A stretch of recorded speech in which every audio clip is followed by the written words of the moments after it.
لیکن اہم ترین بات یہ جو اب آ رہی ہے، اس کو ذرا توجہ دیجیے گا. فرمایا ینادونہم، اب جب یہ علیحدہ علیحدہ ہو جائیں گے، ادھر عذاب ادھر رحمت، یہ حیرت سے انہیں بلائیں گے، آواز دیں گے، ندا، ینادونہم، یہ ندا لگائیں گے ان کو، الم نکم معاکم، ہم تمہارے ساتھ نہیں تھے یار، میں بھی عبد الرحمن، تو بھی عبد الرحمن، میں بھی عبداللہ، تو بھی عبداللہ، ہم ایک ماں کے بیٹے، دونوں کلمہ گو، ایک مسجد میں جمعہ پڑھنے والے، یہ میرے ساتھ کیا ہو گیا، تو ادھر میں ادھر، الم نکم معاکم، قالوا بلا، وہ کہیں گے کیوں نہیں، ہم ساتھی تھے، اکٹھے تھے، ساتھ رہتے تھے، مسلمان تھے، کلمہ گو تھے، نمازی تھے، روزے دار تھے، تہجد گزار تھے، وَلَكِنَّكُمْ فَتَنْتُمْ أَنفُسَكُمْ، لیکن تم نے اپنے آپ کو فتنے میں ڈالا.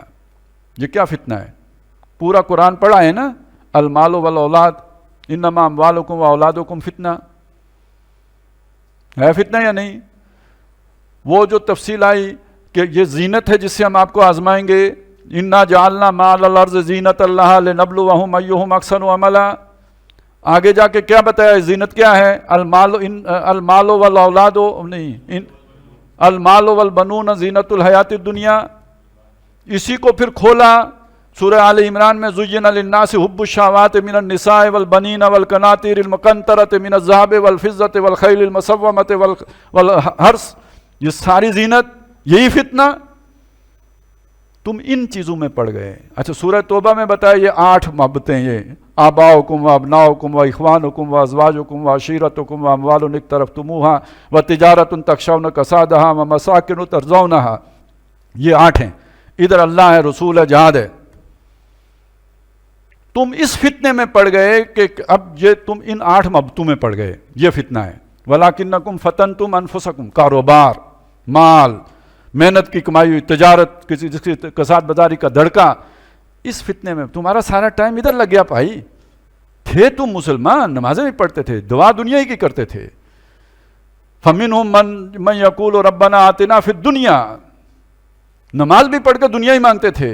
تمہارا فتنہ یہ ہے. وَلَكِنَّكُمْ فَتَنْتُمْ أَنفُسَكُمْ وَتَرَبَّصْتُمْ، تربص، گو مگو، فیصلہ نہ کر سکنا کہ ادھر جانا ہے کہ ادھر جانا ہے. بندہ مومن پہ یہ امتحان کب آتا ہے؟ محبت ادھر بھی ہے، اللہ سے بھی ہے، رسول سے بھی ہے، جہاد سے بھی ہے. محبت ادھر بھی ہے، مال سے بھی ہے، متاع سے بھی ہے، گھر بار سے بھی ہے. اب بیچ میں آ کے کھڑا ہو گیا، یا ادھر جانا ہے یا ادھر جانا ہے، فیصلہ نہیں ہو پا رہا، آخری فیصلہ ادھر کا ہو گیا. وَتَرَبَّصْتُمْ، تم تربص میں پڑ گئے. ایک بندہ وہ تھا جو السابقون السابقون، پکار لگی دوڑ کے آ گیا، اس نے نہیں سوچا کیا نقصان ہوگا، واپس نہیں پھیرا کبھی فرما جنوں کا، تنہا نہیں لوٹی کبھی آواز جرس کی، سوچا ہی نہیں میرے پہ کیا بیتے گی، دوڑ کے آ گیا. اللہ نے آواز دی، اللہ کے نبی نے آواز دی، ان کی پکار ہے، لبیک. دوسرا بندہ وہ ہے، اس نے کہا تیل دیکھو، تیل کی دھار دیکھو، نقصان کیا ہوگا، فائدہ کیا ہوگا، کس سے لڑنے جا رہے ہیں، لڑ بھی سکیں گے یہ نہیں، لو نعلم قتالا لاتبعناکم، اگر ہم سمجھیں یہ کوئی جنگ ہے تو ہم تمہارے ساتھ لڑنے کے لیے چڑھیں. یہ سیانے لوگ، ورلڈلی وائز پیپل، یہ تربص کا شکار ہوتے ہیں، یہ گو مگو کا شکار ہوتے ہیں. ارادہ باندھتا ہوں، سوچتا ہوں، توڑ دیتا ہوں، کہیں ایسا نہ ہو جائے، کہیں ایسا نہ ہو جائے. دیوانے چاہیے،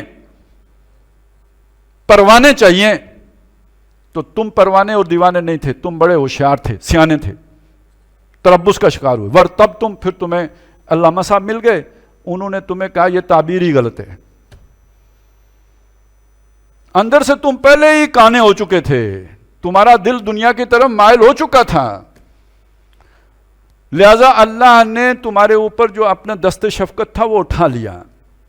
اللہ نے جو تمہارے لیے حفاظت رکھی ہوئی تھی وہ ہٹا دی. نہیں تو اللہ تعالیٰ پھسلنے کے بعد بھی سنبھال لیتا ہے. وَإِذْ هَمَّتْ طَائِفَتَانِ مِنْكُمْ أَن تَفْشَلَا، جب تم میں سے 2 گروہوں نے ارادہ کیا کہ وہ پھسل جائیں، اللہ نے انہیں سنبھال لیا. وَاللَّهُ وَلِيُّهُمَا، اللہ ان کا ولی تھا. تو جب کوئی کانا دجال کسی کو پھانسے اور وہ پھسل جائے، اللہ اسے نہ سنبھالے، اس کا مطلب کیا ہے؟ اللہ کو پتا تھا یہ اندر سے کانا ہے، اس کو اب جسٹیفیکیشن چاہیے. اس نے ہفتے کو مچھلیاں نہیں چھوڑنی، تو اس کو اس مفتی سے ملا دو جو اس کو بتائے کہ مچھلی کیسے پکڑنی ہے.